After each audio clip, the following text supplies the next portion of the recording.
ஒரு புரோட்டா சாப்பிட 100 கிலோமீட்டர் தாண்டி போவீங்களா?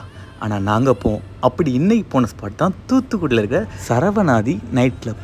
உள்ளே போகும்போதே பொரிச்ச புரோட்டாயை பிச்சு போட்டு அதில் ஒரு 3 விதமான கிரேவியை ஊற்றி ரெடி பண்ணி வச்சுட்டு இருந்தாங்க. நாங்கள் அடித்து பிடிச்சி ஒரு டேபிளில் உட்காந்துட்டு என்ன இருக்குன்னு கேட்டால், ஒரு புல்லு பிரியாணி, ஒரு புல்லு காடை, ஒரு புல்லு கவுதாரி, ஒரு புல்லு கொக்கு, ஒரு புல்லு கோழி, ஒரு புல்லு நண்டு, ஒரு புல்லு நத்த, ஒரு புல்லு கடல் ஐட்டம் இல்லாமல் புறா, முயல், காடை எல்லாமே இருந்துச்சு.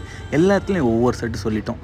செம்ம டேஸ்ட்டாக இருந்துச்சு. எல்லாமே அந்த மசாலா கூட ஒவ்வொரு பீஸையும் அப்படியே பிரட்டி வச்சு சாப்பிடும்போது அவ்வளோ ஜூஸியாக அவ்வளோ டேஸ்ட்டாக இருந்துச்சு. என்னால் முன்னாடி சாப்பிட்டதுக்கு டேஸ்ட் கொஞ்சம் டிஃப்ரெண்ட்டாக இருந்து, இதே நீங்கள் ஃபீல் பண்ணியிருந்தா கமெண்ட் சொல்லுங்கள். அதுக்கப்புறம் மட்டன் சாப்ஸு கொத்து போட்டால் தனியாக ஆர்டர் பண்ணியிருந்தோம். அதுவும் டேஸ்ட் நல்லா இருந்து. ஃபைனலாக ஆஃப் பாயில் மேலே அந்த மட்டன் பீஸை வச்சு சாப்பிடும்போது அல்டிமேட்டாக இருந்துச்சு.